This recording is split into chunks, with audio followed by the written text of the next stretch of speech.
What's up, everyone, and welcome to the season finale of the Commissioner's Office podcast. My name is Daniel, and I'm going to keep this intro relatively short because I have got a banger for you guys today.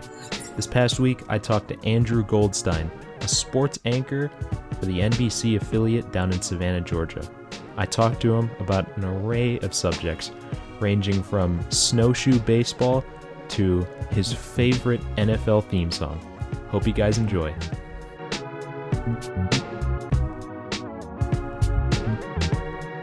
So thank you for coming on to the show, the Commissioner's Office. Yeah, no problem. So my first question for you is, I was looking at your Twitter last night and I saw that you shared another tweet which was kind of highlighting a TikTok which was talking about the various NFL channel theme songs. So I have to ask, which one of them is your favorite? Well, I think the CBS theme most connects to my childhood because I grew up and still am a long-suffering New York Jets fan. And when you hear that song, and by the way, I actually know the name of it. It is called Posthumous Zone by E.S. Posthumous. It really symbolizes the last bit of happiness that I had for my Sunday before the Jets inevitably lose by 20. So I really have a deep connection to that NFL and CBS theme, although I don't think there's a single clunker in that group. All of the NFL music slaps very hard. Yeah, I think my favorite was the Monday Night Football one because I don't know, I always had a soft spot for the duo of Mike Tirico and John Gruden, where you had Mike Tirico, who's all around great commentator, and John Gruden, who's just holding back, going on like a cursing rant every play, and so it just reminded me of them. I always wanted my school orchestra. Shout out to Gruden's Grinders, always. Gruden's Grinders, yeah. I always wanted my school orchestra to play the Monday Night Football theme song at one of their concerts. I thought that would have been pretty cool. But did they ever do it?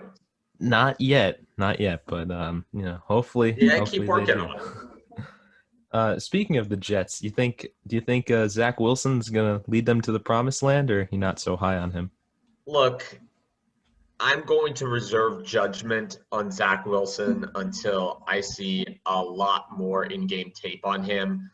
I know a lot better than to get excited about impressive-looking throws against no defense like we saw at his pro day or at rookie minicamp, things like that. Look, he seems to have great arm strength.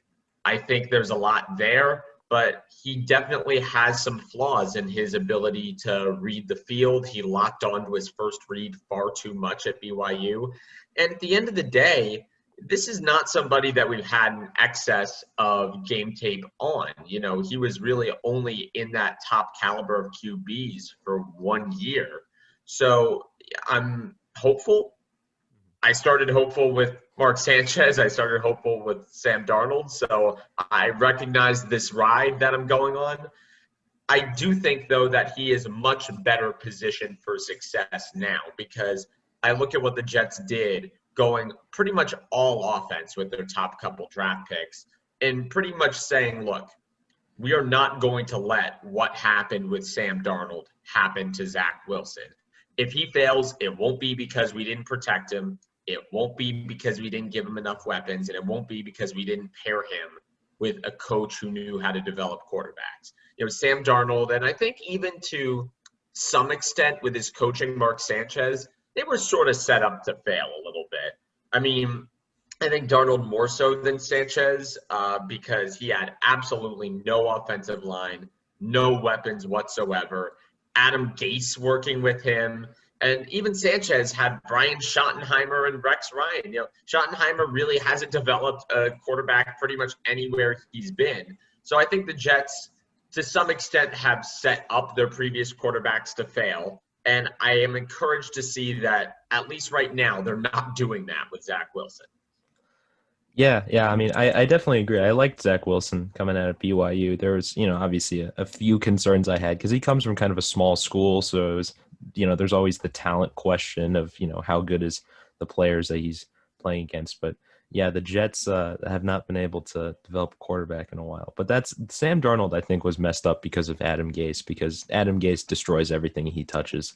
So, that's Yeah, well, I mean, you could see it in his footwork. And I think what happened to him is a little bit like what happened to Sam Bradford when the then St. Louis Rams drafted him. Here you have a promising talent, a really great athlete that was just so thoroughly destroyed by not having a good offensive line that his progression never developed, his footwork regressed, he started getting skittish in the pocket.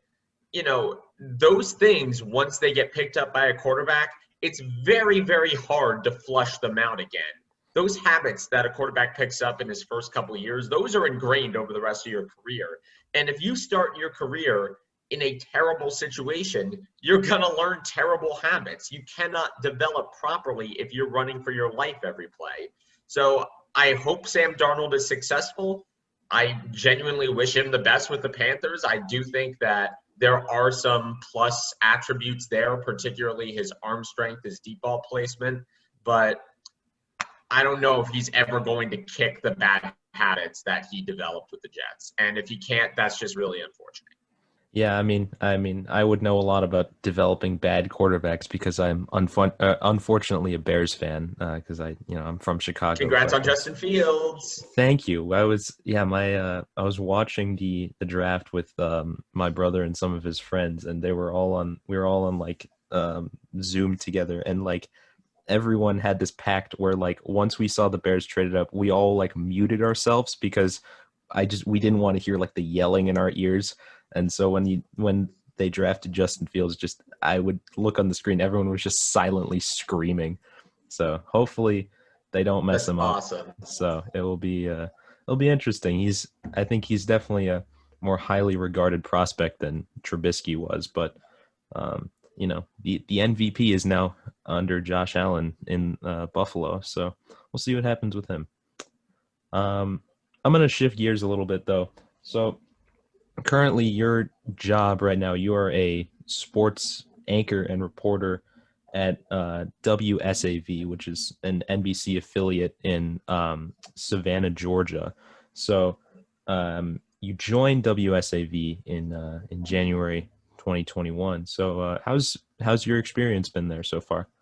I really like it. I mean, it's a really good station with great people that seem to be invested in the product that they put out. And I've gotten a lot of cool opportunities from covering draft night in Jacksonville to the RBC Heritage Classic, PGA tournament up on Hilton Head Island.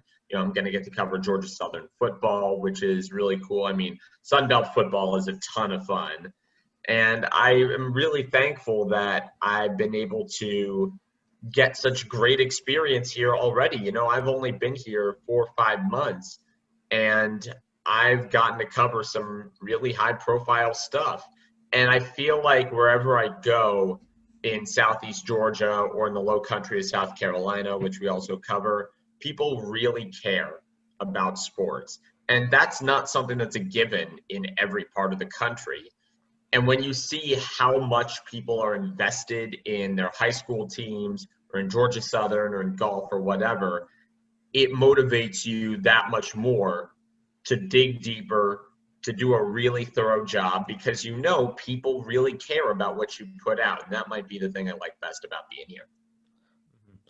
Yeah, you mentioned how the people in Savannah and parts of South Carolina really care about the sports, and I've noticed that looking at some of the recent things that you've done in your career, I think it's kind of a pattern that you, as a reporter, kind of go through. You cover a lot of the stuff that maybe the average sports fan wouldn't really look at first. Like, for example, I saw recently you've been covering the Savannah Bananas. So yeah, tell me about that. I'm actually rocking. I don't know if this podcast comes with a video, but I'm rocking the banana shirt right now. There you go. So tell me about that experience, because not a lot of people, especially in Chicago, which is miles away, know about this this team. Yeah, well, actually, it's kind of funny. when I moved here, people are from around the country that had never been to Savannah, that were maybe mild baseball fans, actually texted me and were like, "Yo, you get to cover the Savannah Bananas." I'm like, how do you know about that? And they're like, "Oh, I see them on TikTok all the time." So the Bananas, they're just fun. They are everything that the baseball establishment isn't. Like if you think of old time baseball people with the unwritten rules and the no fun league or You whatever, got the Bananas are the exact yeah. opposite of that. Like picture everything Tony La Russa isn't, and you have the Savannah Bananas. Yeah. And actually, I think the Bananas are really interesting because for a long time now, baseball has struggled to attract a younger audience, and people around the sport keep on saying, well, how do we make baseball fun, right? But they always start that question with baseball and work fun around it. Whereas the Bananas are like, what if we just did fun things and also played baseball? And it's a really subtle shift, but it truly does make all the difference. Where you've got the first base coach breakdancing on, during a game. You've got at the start of each game, they hold up a baby in a Savannah Bananas like costume, and all the players do the circle of life thing from Lion King. It's like every single thing is just this ridiculous bit. It's awesome.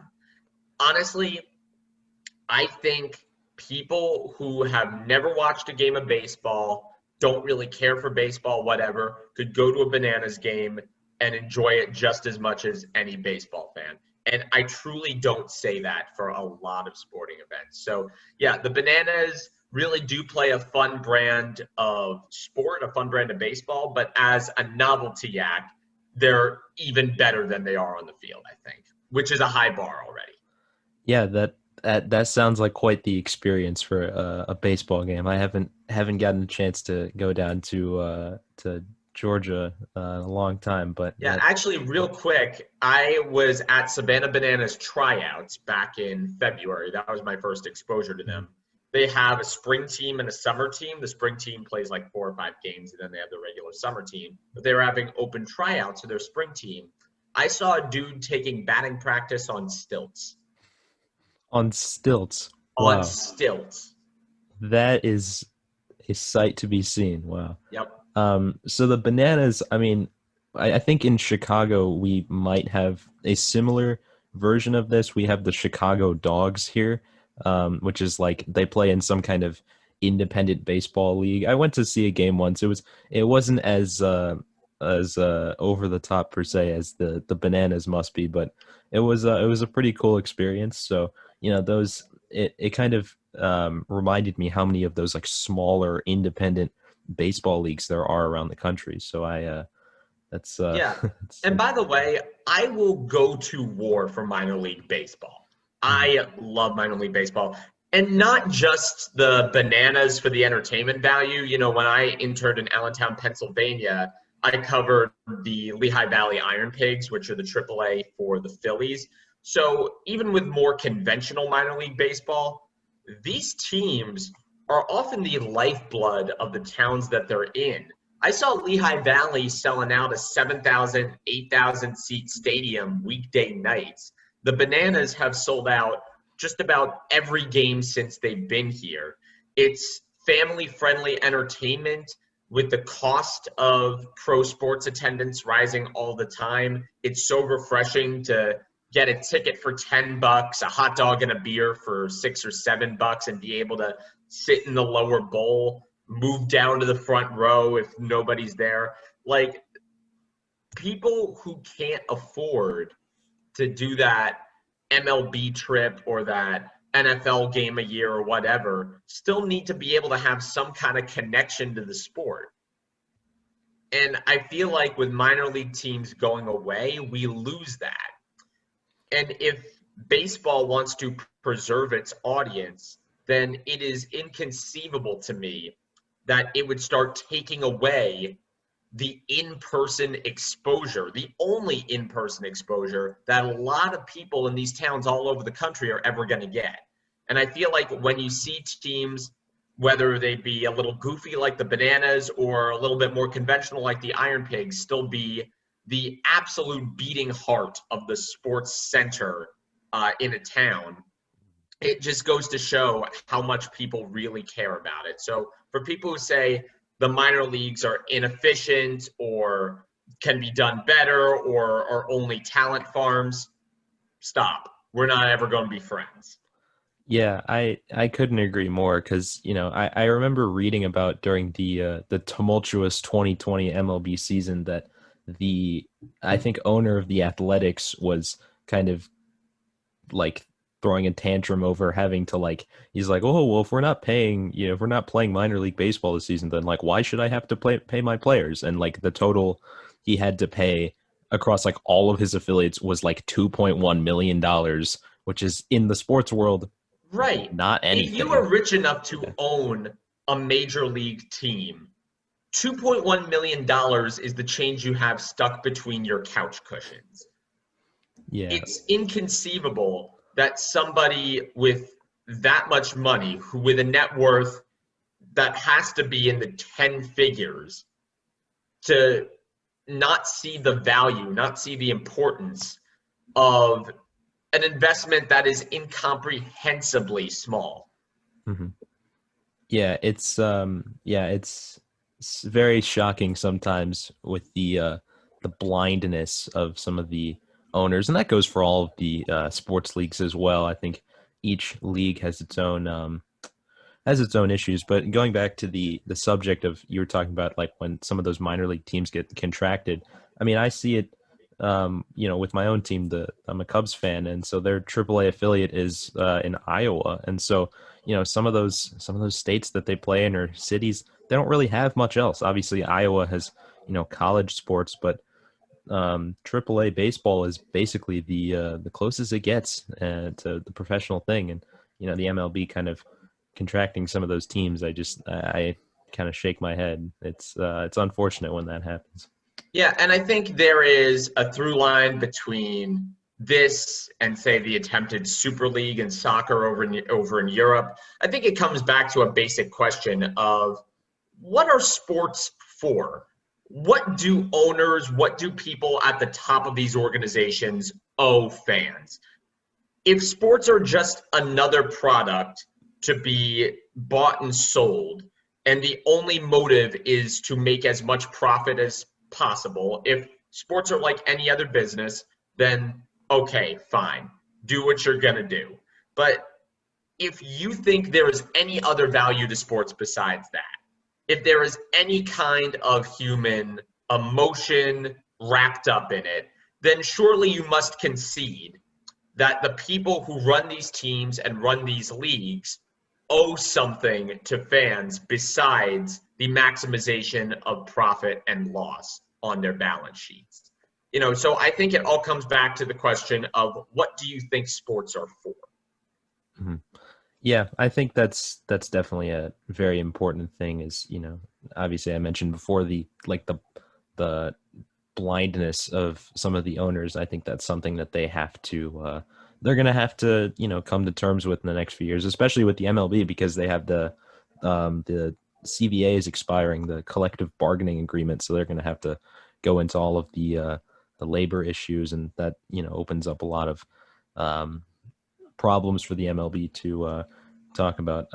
However, I'm going to ask you about something else here. So Sure. I saw that you co-directed a documentary called "If the Shoe Fits," and it's about a sport called snowshoe baseball, and it takes Indeed, it place is. in the North Woods of Wisconsin, a place called Lake Tomahawk, which is I did some research. It's 2.5 hours north of Green Bay, which I did not Yep. know was even possible. It's only about an hour south of, the Upper Peninsula. And so, when I watched it, it wasn't really, it was, I think about 24 minutes, but yeah, I don't know. For some reason, it moved me. I'm not exactly sure why. I think it reminded me a lot of my experience in scouts where, I, when I'm kind of going on campouts, we travel through a lot of these small towns, and we're never as far up as Green Bay. We go up maybe sometimes like an hour north of Milwaukee, but we don't get that far up north. And I don't know, it's always really interesting to me. I see all those the small towns and stuff, and it's different from being in a environment like Chicago where everything is kind of close together. But in these small towns, there's usually just like kind of one central thing that brings them all together. And I guess in Lake Tomahawk, that's snowshoe baseball. So tell me a little bit about your experience kind of making that documentary, and how did the idea, like, kind of, how did you come across snowshoe baseball? Sure. So before I worked in Savannah, I spent 2.5 years at WJFW TV in Rhinelander, Wisconsin. That is a small town in the Northwoods where you're in Chicago right now. Yeah. So you probably know people that have a summer property, a lake house, or something up there. It is sort of Chicago and Milwaukee's summer retreat. The East Coasters go to the beach, Chicago, Milwaukee, they go to the lake cabin up there. So I was told several times about a sport called snowshoe baseball from friends that I had at college. I went to school at Marquette before I got up there.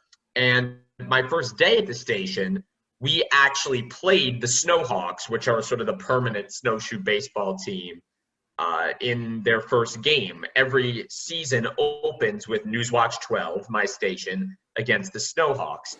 And I kept on finding so many stories and so many cool people that I thought, wait, if I have 9, 10 story ideas I want to do about this, maybe it isn't 9 or 10 stories. Maybe it's one big one. Yeah. So I started sort of workshopping it with two of my coworkers, Maisie Vincent, who was a sports anchor there at the time, and Angela Kim, who was our morning anchor. And they were awesome in bringing this to life, in doing the kind of work required. We interviewed like 20, 25 different people. We were out at the field for pretty much every single game that summer, capturing footage, trying to get sort of new angles that we hadn't discovered before. And this was something that took place over, I'm going to say, between 12 to 15 months. It was definitely the largest scale video project I had ever worked on before. It gave me a whole new level of respect for the people that actually do feature-length documentaries, because shout out to y'all. I have no idea how you organize all that footage. I mean, just in terms of raw footage, we had, God, I'm guessing 40, 50 hours of stuff that needed to be cut down to 20 minutes. It was a daunting task. And when COVID hit, you remember the early days of COVID before we knew how it transmitted, what was safe, what wasn't. We couldn't be in the same room to edit it together. So I basically just had to go in early morning Saturdays when nobody was there, edit it, because all the footage was on the station computer. I couldn't take it home. The files were just too big. And then I had to export it and show it to Maisie and Angela, and they were trying to workshop it that way. So it kind of came together in fits and starts at points. But at the end of the day, what I'm most proud of is that the people in that town, the people around the game in Lake Tomahawk, felt that we did them justice, that we portrayed them accurately and in a way that not only could outsiders understand, but that it was different than what else was out there. Because a lot of people have written about snowshoe baseball before, but always in the way of, look at this zany sport, look at these people running around on snowshoes, which is definitely your first thought when you see it. But we really wanted to focus on, who are the people behind this? Why do they do this? How did they come to this? Why do they keep doing this? And the fact that they felt that we had done something not just substantial, but different, to us, that was the biggest gratification we ever could have asked for.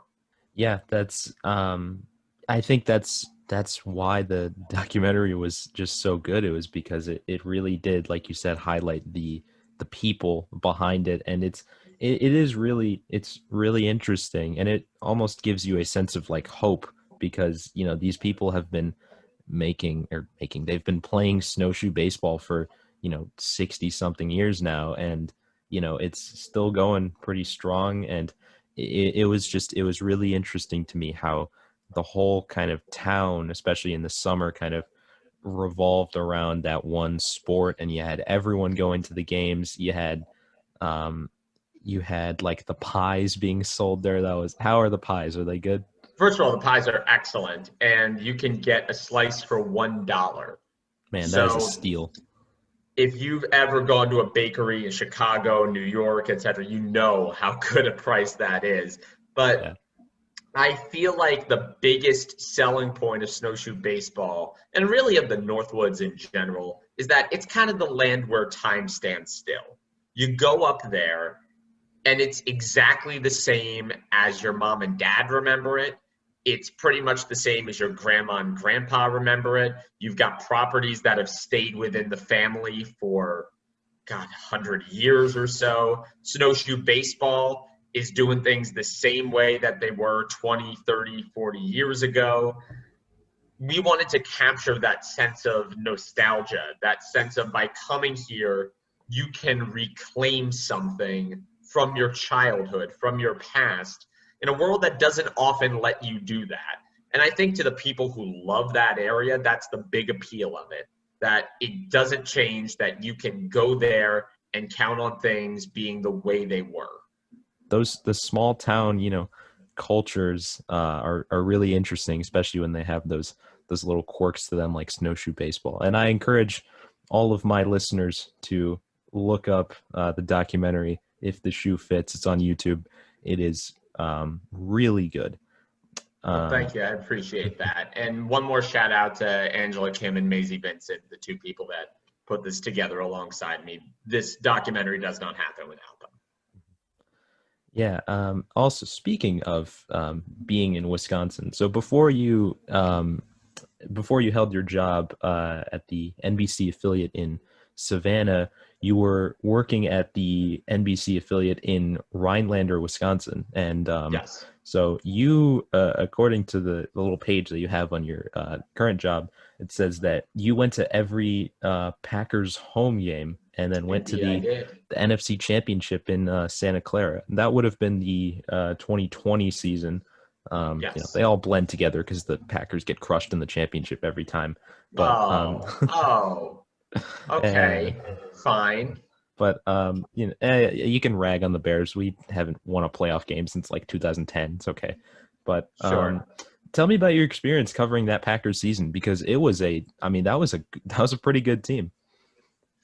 It was a really fun team to cover because I was there for the last Mike McCarthy year and Right. then the Yeah. first Matt LaFleur year. I was there for the second too, but I went to like one home game and then COVID started getting really bad in Wisconsin, so we didn't go to any more.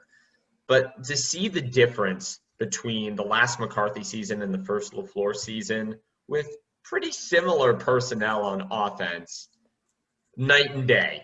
I mean, for a film junkie like me to kind of have a lot of pre-snap motion to study, to see interesting route combinations, to see Aaron Rodgers getting the ball out so much more quickly. Obviously, the winning and the general attitude of the team made it a fun one to cover, but just seeing how much differently the offense ran under Matt LaFleur and how much better things got with no significant changes in offensive personnel. Obviously, the Packers loaded up on defense that offseason with Preston and Zadarius Smith coming in. It illuminated me, though, to how much difference the correct head coach can make in the running of an offense. I think I sort of knew it in the abstract before that, but to actually see the difference game in and game out myself, man, that was pretty mind blowing, honestly. See, that's something I kind of want to ask you about, because it's been a theory of mine, and maybe this is just because I'm a salty Bears fan and we, haven't had a head coach since Back to the Future came out.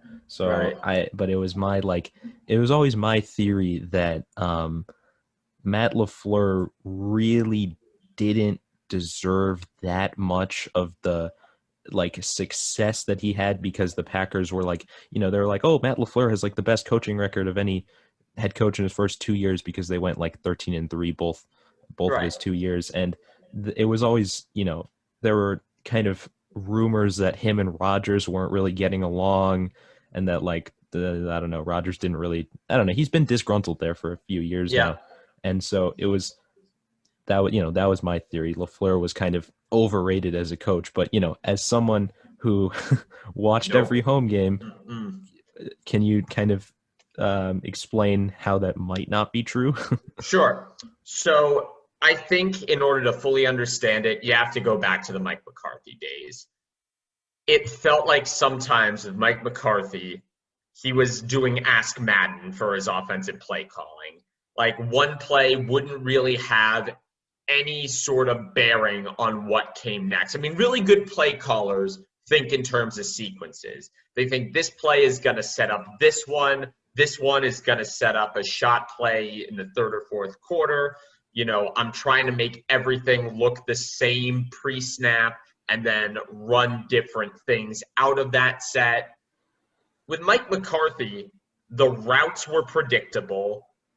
Everything seemed to fall right into the defense's hands. It doesn't feel like the Packers ever really surprised anybody with their play calling under McCarthy. And then with LaFleur, you get all these new zone run concepts to take advantage of Aaron Jones' acceleration.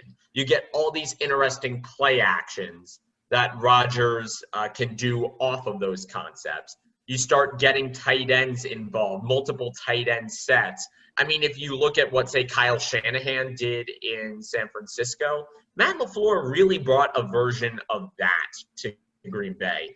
And I know San Francisco pretty much wiped the Packers in that NFC Championship game because their defense was just absolutely superior. But you could see sort of the seeds of what Kyle Shanahan did in what Matt LaFleur did. Whereas with McCarthy, I couldn't really tell you what he was trying to do most of the time. Yes, he won games because when you have Aaron Rodgers and when you have the receiving core that Rodgers had for a lot of the time he was there, you're going to win games. That's just the way it works. But I don't think McCarthy really had much of a prevailing philosophy behind have Aaron Rodgers and let him do things. Whereas with LaFleur, you can see the through line of what he's trying to develop on offense pretty much the whole game through. And after years upon years of just shrug shoulders play calling, that was so refreshing to see. Yeah, the Ask Madden play calling, that's definitely something that many bad head coaches have done. You've just awoken a memory that I had from playing Madden 11 on the Wii, where when you would click Yeah. Ask Madden, you would actually hear John Madden. You'd be like, "Run the ball here on 1st and 10." You Tough want to be act able and act and run.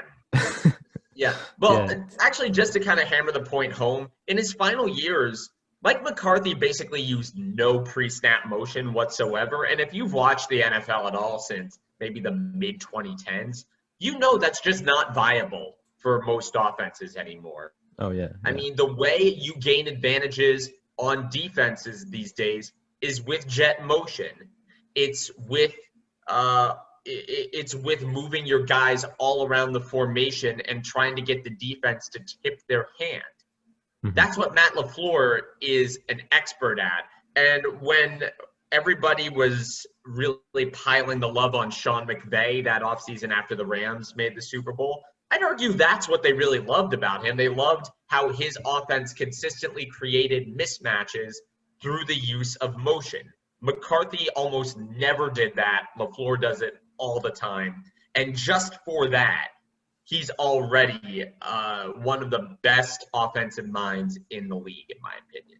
Mm-hmm. Doesn't hurt that he has Hall of Fame quarterback with him, but Right. yeah, that's But just to hammer that point home, by the way, he recognized that Rodgers was at a different stage of his career when he came in as opposed to where he was with McCarthy. I mean, back in the day, Rodgers could hold the ball as long as he wanted to, scramble and improv every play if he wanted to, because he had the personnel and Jordy Nelson, Randall Cobb, etc., to sort of get open, to know what he wanted and know that he was going to deliver the ball to them.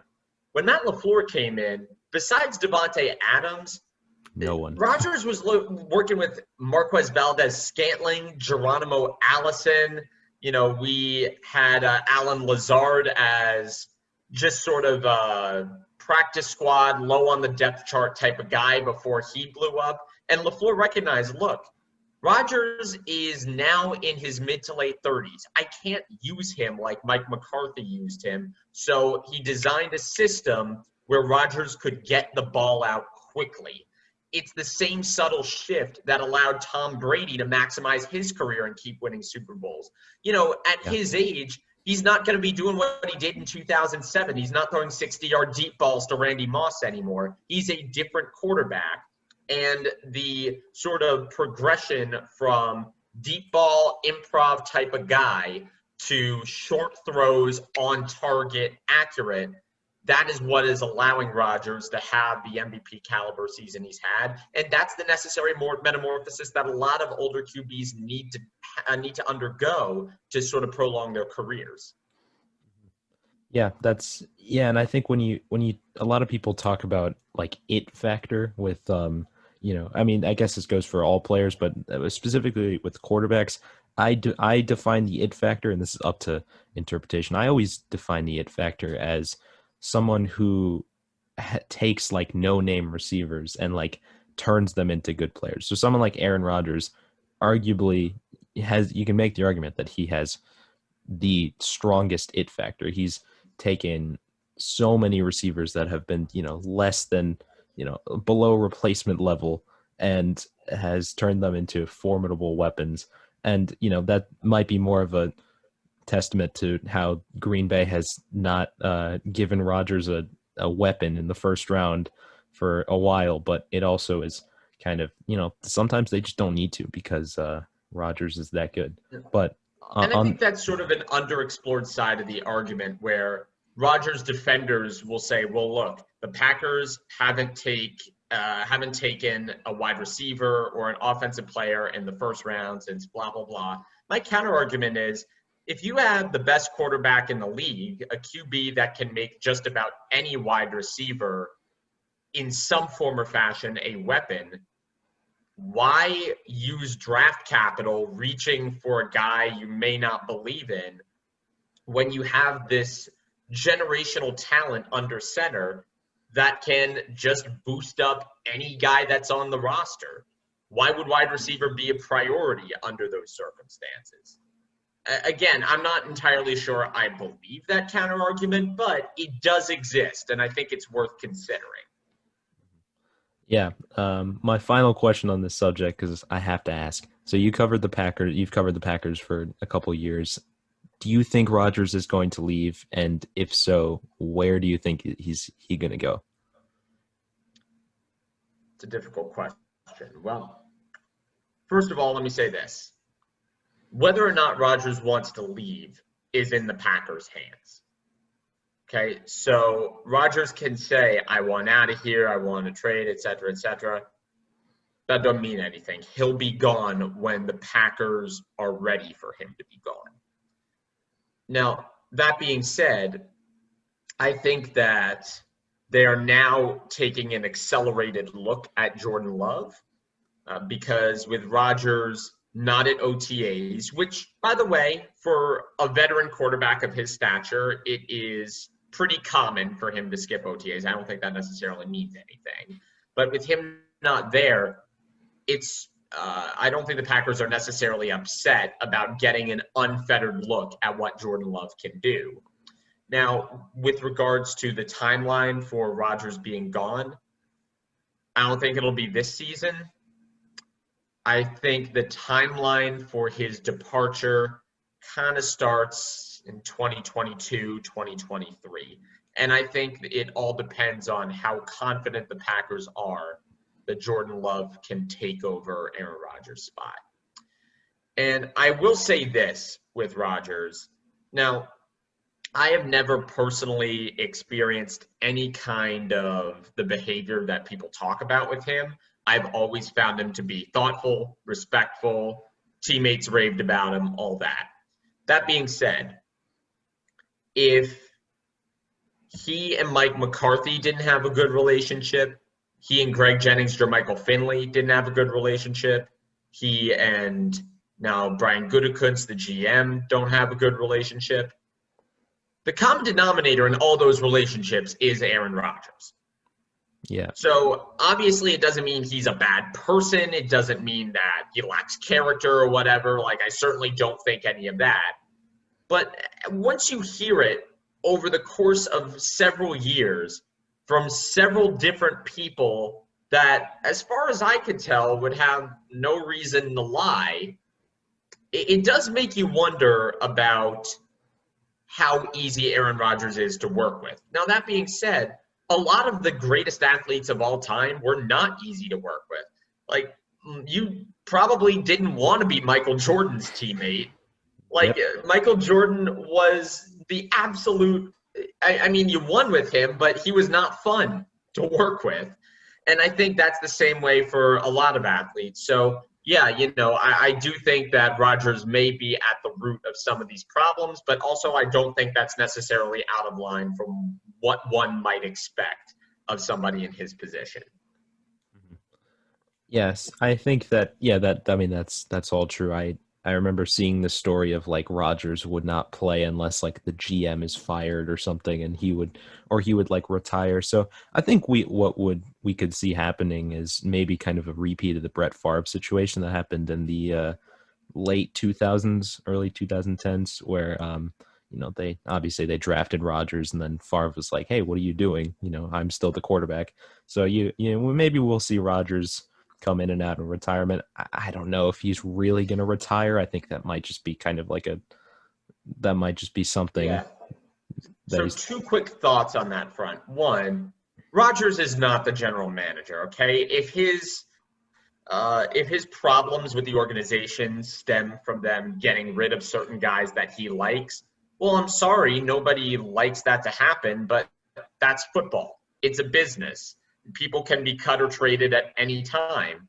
And I would think that he'd know that by now. And secondly, I don't know how true the rumors are about him retiring to go to Jeopardy or whatever, but I'm a big Jeopardy fan. Rodgers does not have that job locked down. Okay?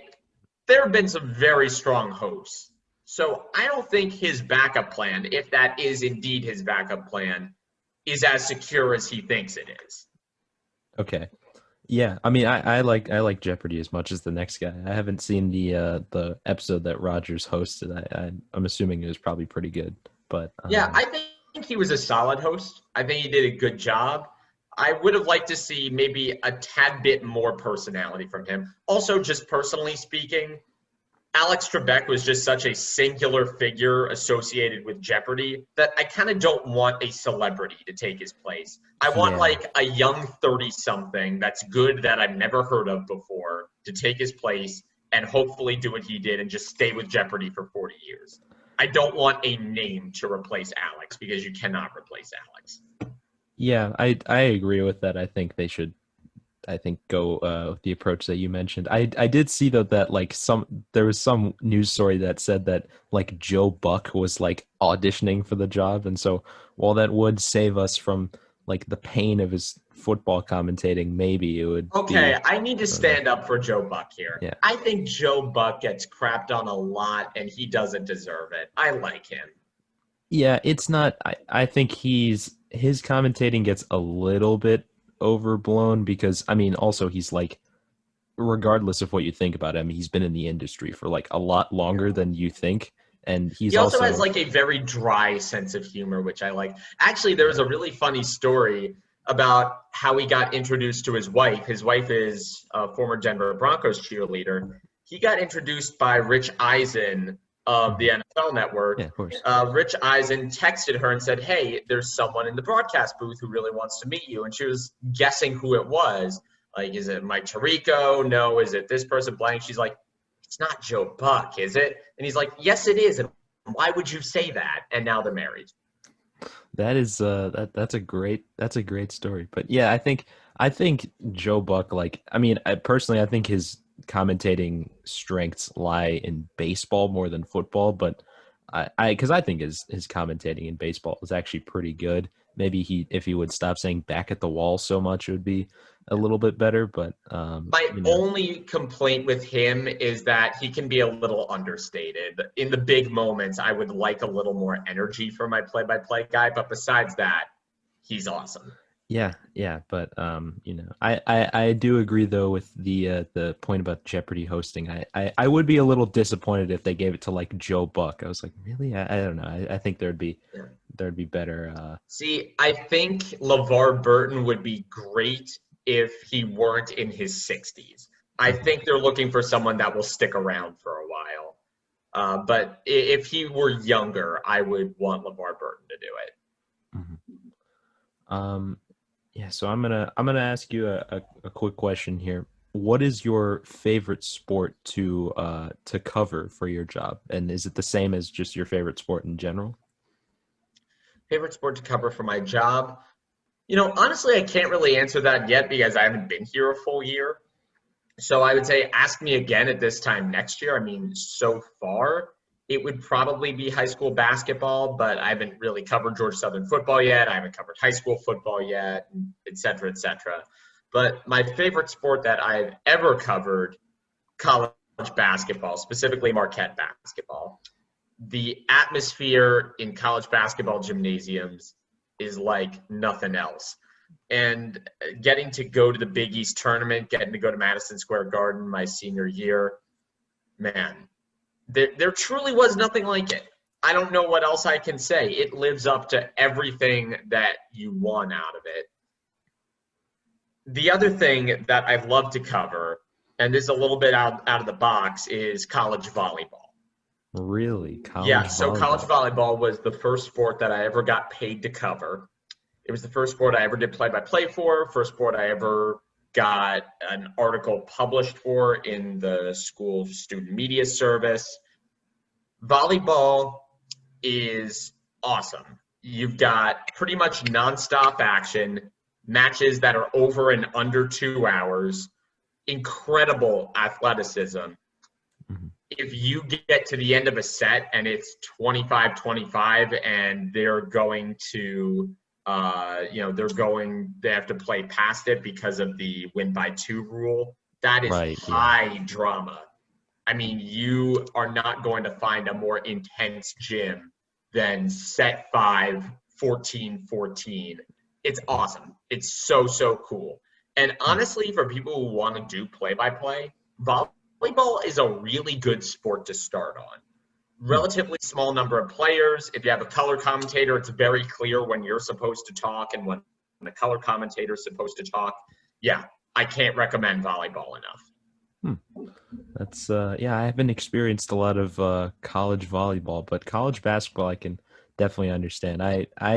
Was never a huge March Madness guy, but when I remember a few years ago I watched we were all cheering for Loyola Chicago's run to the Final Four. That was just I barely knew any of the players Yeah. because it's like a Division II school, but like it was Oh, shout out to Clayton Custer, Clayton Custer, yeah. And what was the other guy? Marcus Towns? Was that? Marcus Towns. Cam Krutwig was on this year's team. Yeah, yeah, he was a bit of a meme this year. But I remember watching that, you had Sister Jean up in the stands watching it. It was that was a pretty good tournament in general. But I'm gonna move on here to another question here. What's the best part of your job? The best part of my job is when I get to do stories that matter to people. When I get to put on highlights of a local baseball game and a mom says, little whoever was so excited to be on TV, or the team was so amped that you showed up. Or when I do a feature story and people say, that person that you did the story on, we've been waiting for somebody to do a story on him. He was a pillar of our community for God knows how many years, and he deserves this. The ability to reach out to people, to shine a light on those who deserve it, there's nothing better. and you find the most remarkable people around the world of sports. I mean, I think it attracts folks who are high achievers, folks who want to do extraordinary things. That makes it such fertile territory for somebody like me who, yes, loves the games, but loves the stories behind them more. So when I get to dig into that, it's awesome. I can't believe I draw a check to do this.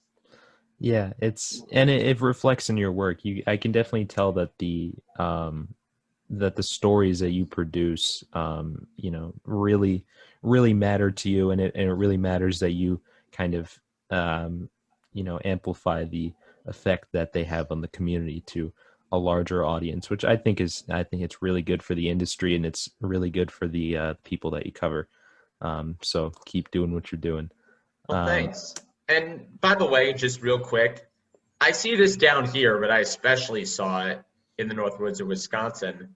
In a lot of these small towns, high school football is what they have.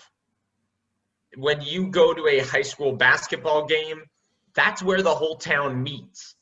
When you go to the edges of your viewing area, so when I go out to Vidalia here, or when I go to maybe, I don't know, Phelps, which is up near the Upper Peninsula in Wisconsin, this is the only time they get on TV, really.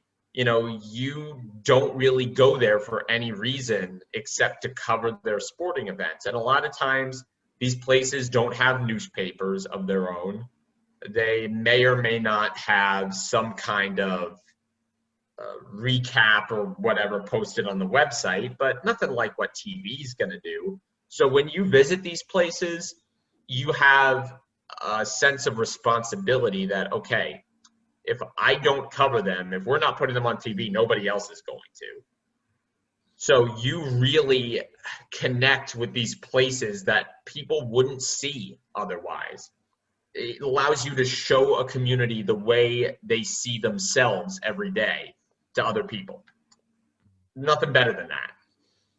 Yeah, I definitely agree. Now, we're kind of running low on time here, so I'm Sure. gonna throw out my final question here. So, my podcast audience, while it is not, not very big, I haven't blown up yet, but Yeah. my my podcast audience is mostly kids in the high school age, as I produce this podcast through my high school, and a lot of the listeners, and that includes myself, are potentially interested in going into the field of sports journalism and broadcasting. So my question for you, Andrew, is what are some tips for not only getting into the industry but succeeding in it?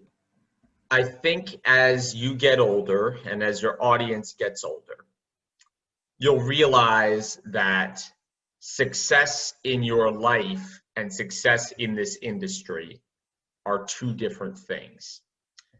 I've seen plenty of people who are successful in this industry but unhappy personally. I've seen plenty of people that got into this industry, got out of it without having achieved much of note, as you and I would see it. You know, they never made it to a big place. They never broadcasted in front of a lot of people, never covered pro sports, and yet they're very happy personally. When you are young and you love sports, you think, man, if I just get here, I'll be happy. If I just get to ESPN, if I just get to cover my favorite team for a living, I don't see what else I could want that would make me happy. But as you get older, that's a trap you can't allow yourself to fall into, because there are inevitably other things that determine your happiness. Who you're surrounded by, whether or not you can provide for yourself, whether you are living in the right place, your family, your faith, whatever it may be. And if you are pursuing this career, pursuing this dream single-mindedly, and you haven't thought about all those other things, then you can maybe get what you want, and it might not make you fulfilled. Because I think what you ought to be aiming for, as opposed to a particular job or a particular assignment is purpose. Does this work make me feel purposeful? Am I living purposefully? And I think as you go on, you may discover that that's in this field for you. You might discover that it's not. Or you might discover that it's in this field if you can live in a certain place or be surrounded by good people. Because I've had enough experiences by now to know that regardless of how cool the work is you're doing, nothing is worth being apart from people who are important to you. Nothing is worth living in a place where you look around and you don't see yourself there. So what I would encourage you to do, and what I would encourage your audience to do, is think about what's important to you outside of your career. If you could never do a single game of play-by-play, if you could never be on TV one time, what would make you happy outside of that? And then go for that along with developing your career. Because I think there are going to be a lot of people who ask you to sacrifice those other things, whether they be time with family, money, whatever, to go and pursue sportscasting. And I think that if you sacrifice them without ever determining how important they are to you, you're not going to be very happy even if you get what you want. So I feel like at the end of the day, a particular job shouldn't be the goal. Your fulfillment, your purpose, your happiness, that should be the goal. And if it comes through sportscasting, great. It does for a lot of people. I know it's definitely a contributing factor for me, but it's not all there is. And I would just encourage every young sportscaster out there to pay attention to all the other things that will contribute to their well-being outside of work. Yeah, that's, thank you for sharing that. I lied when I said that was my last question, because I do that all the time to my interview subjects. Where can people find you on, like, if they want to talk to you or talk to you?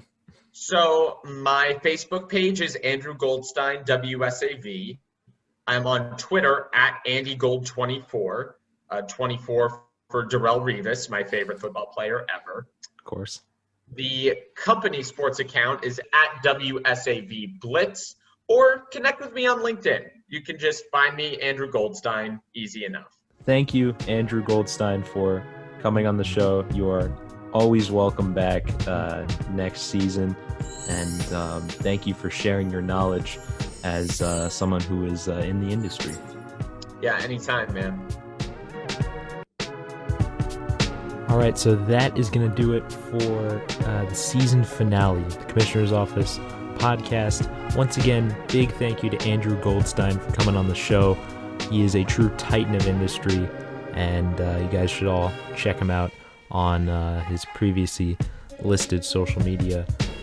It is very poetic that today's episode was the season finale, and it was also the 11th episode, as 11 is my favorite number, and it's been a great season, and I want to thank all of my listeners for listening to all of the episodes and supporting me in the podcast. So, however, if you guys are new here, then check us out. We're on Spotify as well as Apple Podcasts, and if you have any suggestions for future episodes, you know where to find me.